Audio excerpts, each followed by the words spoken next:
ಶ್ರೀ ಸಿದ್ದರಾಮೇಶ್ವರ ಶಿಕ್ಷಣ ಸಂಸ್ಥೆ ಹೆಸರಿನಲ್ಲಿ ಹೆಚ್ಚಿನ ಫೀ ವಸೂಲಿಯಾಗ್ತಾ ಇದೆ. ಇಲ್ಲಿ ಪಾಲಕರು ಆಕ್ರೋಶವನ್ನ ವ್ಯಕ್ತಪಡಿಸ್ತಾ ಇದ್ದಾರೆ. ಕೊಪ್ಪಳ ಜಿಲ್ಲೆ ಯಲಬುರ್ಗಾ ಪಟ್ಟಣದ ಮುಧೋಳ ರಸ್ತೆಯಲ್ಲಿ ಇರುವ ಶ್ರೀ ಸಿದ್ದರಾಮೇಶ್ವರ ಶಿಕ್ಷಣ ಸಂಸ್ಥೆಯು ಏಡೆಡ್ ಆದ ಶಾಲೆ. ಇಲ್ಲಿ ಮಕ್ಕಳ ಅಡ್ಮಿಷನ್ ಮಾಡಿಕೊಳ್ಳುವ ವೇಳೆ ಸರ್ಕಾರದ ನಿಗದಿ ಮಾಡಿರುವ ನಿಯಮ ಮೀರಿ ತಮ್ಮ ಆಡಳಿತ ಮಂಡಳಿಯವರ ನಿರ್ದೇಶನದಂತೆ ಮಕ್ಕಳ ಪಾಲಕರಿಂದ ಫೀಸ್ ಹಣ ಹೆಚ್ಚಿಗೆ ಪಡಿತಾ ಇದ್ದಾರೆ. ಇದು ಕಾನೂನು ಬಾಹಿರವಾಗಿದೆ. ನಮಗೆ ಹೆಚ್ಚಿಗೆ ಪಡೆದ ಹಣವನ್ನ ಮರಳಿ ಕೊಡಬೇಕು ಎಂದು ಪಾಲಕರು ಆಗ್ರಹಪಡಿಸಿ ಇಂದು ಬಿಇಒ ಕಚೇರಿಗೆ ಹೋದ ಪಾಲಕರು ಮತ್ತು ಪೋಷಕರು ಅಧಿಕಾರಿಗಳಿಗೆ ತಮ್ಮ ಅಳಲನ್ನ ಹೇಳಿದ್ದಾರೆ. ಬಳಿಕ ಮಾತನಾಡಿದ್ದಾರೆ. ಇದು ಹೆಚ್ಚಿನ ಫೀ ಹಣ ಪಡೆದಿರುವುದು ನಿಜ. ನಾವು ಈಗಾಗಲೇ ಸಾಕ್ಷಿ ಕೇಳಿದ್ದೇವೆ. ಆದ ಕಾರಣ ಶಾಲೆಯವರು ಬರೆದು ಕೊಟ್ಟ ರಸೀದಿ ತಂದಿದ್ದೇವೆ ಎಂದು ಪಾಲಕ ಮತ್ತು ಪೋಷಕರು ಸಂಗ್ರಹಿಸಿ ತಂದ ರಸೀದಿಯನ್ನ ನಮ್ಮ ವಾಹಿನಿಗೆ ಸಾಕ್ಷಿ ನೀಡಿದ್ದಾರೆ. ಅಧಿಕಾರಿಗಳು ಪರಿಶೀಲಿಸಿ ಸೂಕ್ತ ಕ್ರಮ ಕೈಗೊಳ್ಳುವಂತೆ ಶಿಕ್ಷಣಾಧಿಕಾರಿಗಳಿಗೆ ಮನವಿಯನ್ನ ಕೂಡ ಸಲ್ಲಿಸಿದ್ದಾರೆ. ನಂತರ ಕ್ಷೇತ್ರ ಶಿಕ್ಷಣಾಧಿಕಾರಿ ಇಲಾಖೆಯ ವ್ಯವಸ್ಥಾಪಕ ನಿರ್ದೇಶಕರಾದ ಮ್ಯಾನೇಜರ್ ಸೂರ್ಯನಾರಾಯಣ ಅವರು ನಮ್ಮ ವಾಹಿನಿಯೊಂದಿಗೆ ಮಾತನಾಡಿದರು. ಪಾಲಕರು ಸಾಕ್ಷಿ ರಸೀದಿ ಒದಗಿಸಿದ್ದಾರೆ. ಅಧಿಕಾರಿಗಳಿಗೆ ತಲುಪಿಸುತ್ತೇನೆ, ಅವರು ಪರಿಶೀಲಿಸಿ ಮುಂದಿನ ಕ್ರಮ ಕೈಗೊಳ್ಳುವರು ಎಂದು ತಿಳಿಸಿದ್ದಾರೆ. ನಮ್ಮ ಪ್ರತಿನಿಧಿ ಜೊತೆ ಮಾತನಾಡಿದ ಏಡೆಡ್ ಸ್ಕೂಲ್ಗಳಲ್ಲಿ ಸರ್ಕಾರದ ಸುತ್ತೋಲೆ ಪ್ರಕಾರ ಎಷ್ಟು ಫೀ ಇದೆ ಎಂದು ಕೇಳಿದ್ದಾರೆ. ಮ್ಯಾನೇಜರ್ ಸೂರ್ಯನಾರಾಯಣ ಅವರು ಮಾತನಾಡಿ, ಸರ್ಕಾರದ ಸುತ್ತೋಲೆ ಪ್ರಕಾರ 1 ರಿಂದ 5ನೇ ತರಗತಿವರೆಗೆ ಯಾವುದೇ ಫೀಸ್ ಇರುವುದಿಲ್ಲ ಮತ್ತು ಹೆಣ್ಣು ಮಕ್ಕಳಿಗೆ 10ನೇ ತರಗತಿವರೆಗೆ ಫೀ ಇರುವುದಿಲ್ಲ. 6 ರಿಂದ 7ನೇ ತರಗತಿ ಮಕ್ಕಳಿಗೆ ಕೇವಲ 15 ರೂಪಾಯಿ, 8ನೇ ತರಗತಿಗೆ 70 ರೂಪಾಯಿ, 9 ರಿಂದ 10ನೇ ತರಗತಿವರೆಗೆ 220 ರೂಪಾಯಿ ಮಾತ್ರ ಇರುವುದು ಎಂದು ಮಾಹಿತಿಯನ್ನು ತಿಳಿಸಿದ್ದಾರೆ. ಬಳಿಕ ಸಮಸ್ತ ಪಾಲಕರು ಮತ್ತು ಪೋಷಕರು ನಮ್ಮ ವಾಹಿನಿಯೊಂದಿಗೆ ಮಾತನಾಡಿ, ಈ ಸಿದ್ದರಾಮೇಶ್ವರ ಶಾಲೆಯಲ್ಲಿ ಬಡವರ ಮಕ್ಕಳು ಓದ್ತಾ ಇದ್ದಾರೆ. ನಮಗೆ ಏಡೆಡ್ ಸ್ಕೂಲ್ನಲ್ಲಿ ಎಷ್ಟು ಫೀಸ್ ಇದೆ ಎಂದು ಗೊತ್ತಿಲ್ಲ. ಈಗ ನಮಗೆ ಗೊತ್ತಾಗಿದೆ. ಇಷ್ಟೊಂದು ಹೆಚ್ಚಿನ ಹಣ ವಸೂಲಿ ಮಾಡಿರುವುದು ತುಂಬಾ ಅನ್ಯಾಯ ಮಾಡಿದ್ದಾರೆ. ನಮಗೆ ಸರ್ಕಾರದ ನಿಯಮಾವಳಿ ಆದೇಶ ಪ್ರಕಾರ ಫೀ ತೆಗೆದುಕೊಂಡು ಉಳಿದ ಹಣ ಮರಳಿ ಕೊಡಿಸುವಂತೆ ಅಲ್ಲಿ ಸೇರಿದ ಪಾಲಕರು ಬಿಇಒ ಅಧಿಕಾರಿಗಳಿಗೆ ಮನವಿಯನ್ನ ಮಾಡಿಕೊಂಡಿದ್ದಾರೆ.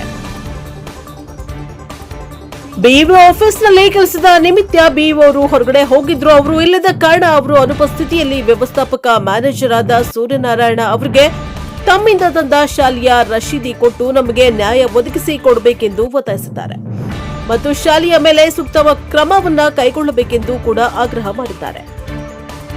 ಗೌಡಪ್ಪ ಬಲಕುಂದಿ ಎಸ್ಟಿಎಂಸಿ ಅಧ್ಯಕ್ಷರು, ತಾಲೂಕಾ ಘಟಕ ಮಲ್ಲಿಕಾರ್ಜುನ ಉಳ್ಳಾಗಡ್ಡಿ, ಮಂಜುನಾಥ ಅಧಿಕಾರಿ, ಅಂದಪ್ಪ ಬೆಲೇರಿ, ಶ್ರೀಕಾಂತ ನರೆಗಲ, ಮಂಜುನಾಥ ಹೊಸ್ಮನಿ, ಶೇಖಪ್ಪ ಚೆಟ್ಟಿ, ಕಲ್ಲಪ್ಪ ಹೊಸ್ಮನಿ, ಈರಣ್ಣ ಚೆಟ್ಟಿ, ರುದ್ರಪ್ಪ ಗುಳುಗುಳಿ, ಪ್ರಭು ಬೆಲೇರಿ, ಬಸವಲಿಂಗಪ್ಪ ಬೆಲೇರಿ, ಮಹಂತೇಶ ಬೆಲೇರಿ, ಶಂಕರ್ ಕನಾವಳಿ, ಸುರೇಶ್ ಗೌಡ, ಶಿವನ್ ಗೌಡ್, ದಾನನ್ ಗೌಡ್ರ ತೊಂಡಿಹಾಳ ಇನ್ನೂ ಅನೇಕ ಪಾಲಕರು, ಪೋಷಕರು ಕ್ರಮ ಕೈಗೊಳ್ಳಲಿದ್ದರೆ ಉಗ್ರ ಹೋರಾಟವನ್ನ ಮಾಡಲಾಗುವುದು ಎಂದು ತಿಳಿಸಿದ್ದಾರೆ. ಬ್ಯೂರೋ ರಿಪೋರ್ಟ್ ಸಿಯಾದಿ ಎನ್ಕೆಎಸ್ ಟಿವಿ4 ಯಲಬುರ್ಗಾ. ತುಂಬಲಿಲ್ಲಪ್ಪ ಅಂತಂದ್ರ ಹುಡ್ರಿಗೆ ಏನ್ ಹೇಳ್ತಾರೆ ಸರ, ಪರೀಕ್ಷೆ ಕುಂಚೇಣದಲ್ಲ ಅವು ಕುಂಚೇಣದ ಎಲ್ಲ ಬರಕ್ ಹೋಗ್ಬಿಡ್ರ ಅಂತ ಹೇಳ್ತಾರೆ ಸರ್. ಜಾರ್ಗಟ್ಟಿ ಸರ್ ಹೇಳ್ತಾರೆ ಇವೆಲ್ಲ ಒಬ್ಬರ ಹೆಸರಲ್ಲೇನ 15 ಇವು ಹಿಂಗ ದೇಣಿಗೆ ಅಂತ ಕೊಡ್ತಾರ. ಸ್ಕೂಲಿಂದ ಡೆವಲಪ್ಮೆಂಟ್ ಅಂತ ಕೊಡ್ತಾರ ಅವರು. ಅಲ್ಲ ಸರ್, ನಮ್ಮ ಇಚ್ಛೆಯಿಂದ ನಾವು ಕೊಡ್ಬೇಕು, ನಾವು ಡೆವಲಪ್ಮೆಂಟ್ ಕೊಡ್ಬೇಕು. ಅವರು ಸಾಲಿಗಂತ ದೇಣಿಗೆ ಅಂತ ನಮ್ಮ ಇಚ್ಛೆಯಿಂದ ಕೊಡ್ಬೇಕಾಗತ್ತ. ಅವ್ರು ಹೆಂಗ್ ತಗೊಂತಾರ ಅದನ್ನ ಸರ್? ಅದು ಗೌರ್ಮೆಂಟ್ ಸ್ಕೂಲ್ ಹೌದಾ ಅಲ್ಲ? ಏಡೆಡ್ ಸ್ಕೂಲ್ ಹೌದಾ ಅಲ್ಲ? Aided sir. ಮತ್ತೆ ಅದನ್ನ ಫೀಸ್ ಯಾಕೆ ತಗೊಂತಾರೆ? ಈಗ ನೀವು ಕ್ರಮ ತಗೋಬೇಕಲ್ಲ ಸರ್. ನೀವ್ ಯಾಕೆ ತಗೊಳ್ಳೋಲ್ರಿ? ಅಲ್ರಿ, ಅವ್ರ ಮಕ್ಕಳಿಗೆ ಮಾನಸಿಕ ಹಿಂಸೆ ಕೊಡ್ತಾರ. ಇಲ್ಲಿ ನೋಡ್ರಿ, ಈಗ ದೇಣಿಗೆ ಅಂತಾನ ಹಿಂಗ ತಗೊಂತಾರ. ಆಮೇಲೆ ಇದು ಫೀಸ್ 190ಕ್ಕೆ ತೊಳೆ ರಶೀಫ್ಟು ಒಂದೊಬ್ಬರಿಗೆ ಮತ್ತೇನ ಸಮಸ್ಯೆ ಮಾಡ್ತಂತ ಬರ್ಲಾರ್ದಾರ ಬಾಳ ಮಂದಿ ಇದಾರೆ. ಬಂದವ್ರಿಗಿನ ಬರ್ಲಿ ಹಂಗ ಲಿಸ್ಟ್ ಪ್ರಕಾರ ಬಂದಂದ್ರೆ ಬಾಳ ಮಂದಿ ಬರ್ತಾರೆ. ಈಗ ಬಾಳ ಮಂದಿ ಬರ್ತಾರ. ಈಗ ಏನಾಗುತ್ತೆ, ಮತ್ ನಮ್ಮ ಮಕ್ಕಳದು ಎಜುಕೇಶನ್ ಸಮಸ್ಯೆ ಮಾಡ್ತಾನ ಬರ್ಲಾರ್ದಾರ ಬಾಳ ಮಂದಿ ಇದಾರೆ. ರಶೀಫ್ಟ್ ಕೊಳ್ಳಾರ್ದಾರ ಬಾಳ ಮಂದಿ ಇದಾರೆ.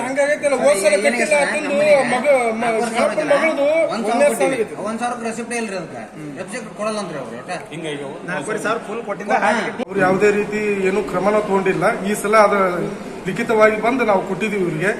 ಮುಂದಿನ ಕ್ರಮ ಅಂತಂದ್ರೆ ಸರ್ 4,500 ಎಲ್ಲರಿಗೂ ತೊಗೊಳಕತ್ತೀವಿ ಸರ್. ಈ ಸಲ ಇನ್ನ ಕಟ್ಟಿದಿಲ್ಲ ಸರ್. ಸರ್, ಸರ್ಕಾರಿ ಆದೇಶ ಪ್ರಕಾರ ಫೀ ಎಷ್ಟು ತಗೋಬೇಕು? ಸರ್ಕಾರಿ ಸುತ್ತೋಲೆ ಪ್ರಕಾರ ಸುತ್ತೋಲೆ ಪ್ರಕಾರ ಸರ್ 1ರಿಂದ 5ನೇ ತರಗತಿಗೆ ಫೀಸ್ ಇಲ್ಲ ಸರ್, ಅನುದಾನಿತ ಅಥವಾ ಸರ್ಕಾರಿ ಶಾಲೆಗಳಲ್ಲಿ. 6ರಿಂದ 7ನೇ ತರಗತಿಗೆ 15 ರೂಪಾಯಿ ತಗೋಬೇಕು ಸರ್. ಈಗ ಎಷ್ಟು ಸರ್? 15ರಿಂದ 7ನೇ ಕ್ಲಾಸ್ 6ರಿಂದ 7ನೇ ತರಗತಿಯವರಿಗೆ ಬರೀ 15 ರೂಪಾಯಿ 1ರಿಂದ 5 ಫೀಸ್ ಇಲ್ಲ ಸರ್. ಫೀಸ್ ಇಲ್ಲ. 6ರಿಂದ 7ನೇ ತರಗತಿಗೆ 15 ರೂಪಾಯಿ ಸರ್. ಆಮೇಲೆ ಪ್ರೌಢಶಾಲೆಗೆ ಸಂಬಂಧಪಟ್ಟಂಗೆ 8ನೇ ತರಗತಿಗೆ 70 ರೂಪಾಯಿ ಸರ್. 9ನೇ ತರಗತಿಗೆ 9 ಮತ್ತು 10ನೇ ತರಗತಿಗೆ 220 ರೂಪಾಯಿ ಸರ್. SC/ST ಮಕ್ಕಳಿಗೆ ಇಲ್ಲ ಸರ್, ಫೀಸ್ ಇರಲ್ಲ. ಎಲ್ಲ ಹೆಣ್ಣು ಮಕ್ಕಳಿಗೂ ಇರೋದಿಲ್ಲ ಸರ್. ಹೆಣ್ಮಕ್ಳಿಗೆ ಸರ್ಕಾರನೇ ಅವ್ರಿಗೆ ರಿಯಂಬರ್ಸ್ಮೆಂಟ್ ಕೊಡ್ತಾರೆ ಸರ್. ಈಗ ಆತನ ಮಗಳು ಹೆಣ್ಮಗಳು ಸರ್ಕಾರಿ ಶಾಲೆಗೆ 5ನೇ ಕ್ಲಾಸ್ ಒಳಗದ ಇನ್ನು 3ನೇ ಕ್ಲಾಸ್ ಜೀರೋ ಫೀಸ್. ಅಲ್ಲ ಸರ್, ಮತ್ತೆ 3ನೇ ಕ್ಲಾಸ್ ಇದ್ದಾರೆ ಹೆಣ್ಮಕ್ಳು ಫ್ರೀ ಅಂತಂದು ಗೌರ್ಮೆಂಟ್ಲಿಂದ ಆದೇಶ ಇದೆ.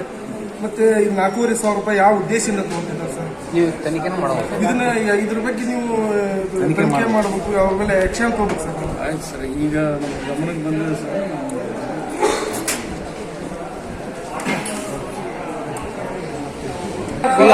ಏನೈತೆ ಅಂತ ಕೇಳ್ಬಾರ್ದು. ಫೀ ಇಲ್ಲಿ ಏನೈತೆ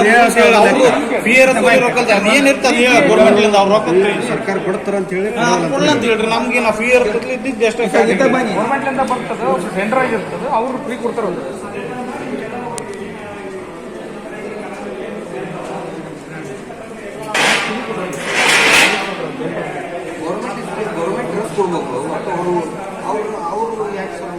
ಅದು ಮತ್ತೆ ಇದು RTI ಆದರೂ ತೊಂದ್ರೆ. RTI ಆದದ್ದು ಬೂಟು ಅವೆಲ್ಲ ಇದೇ ಇತ್ತು ಸರ್.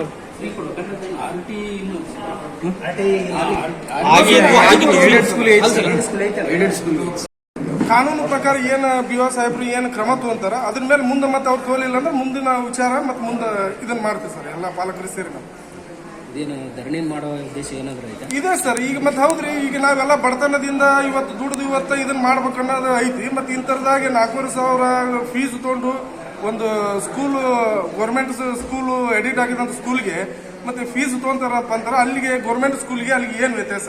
ಎಲ್ಲಾದು ಫ್ರೀ ಕೊಡ್ತಾರ. ಇವ್ರು ಯಾಕೆ ಕೊಡ್ತಾರ? ಮುಂದೆ BO ಆಫೀಸರ್ ಅವರು ಏನ್ ಕ್ರಮ ಕೈಗೊಳ್ತಾರ, ಅದಕ್ಕೆ ಕ್ರಮ ಕೈಗೊಂಡ್ಮೇಲೆ ಅವ್ರು ಒಂದ್ ವೇಳೆ ಕ್ರಮ ಕೈಗೊಂಡಿಲ್ಲ ಅಂತಂದ್ರೆ ನೀವೇನ್ ಮಾಡ್ತೀರಿ ಸರ್? ಎಲ್ಲಾ ಪಾಲಕರು ನಾವು ಸೇರಿ ಒಂದು ಮೀಟಿಂಗ್ ಮಾಡಿ ಮುಂದಿನ ವಿಚಾರಗಳು ಏನ್ ಮಾಡ್ಬೇಕನ್ನೋದು, ಕಾನೂನು ಪ್ರಕಾರ ಏನ್ ಮಾಡ್ಬೇಕನ್ನೋದು ಮುಂದೆ ಮಾಡ್ತೀವಿ ಸರ್.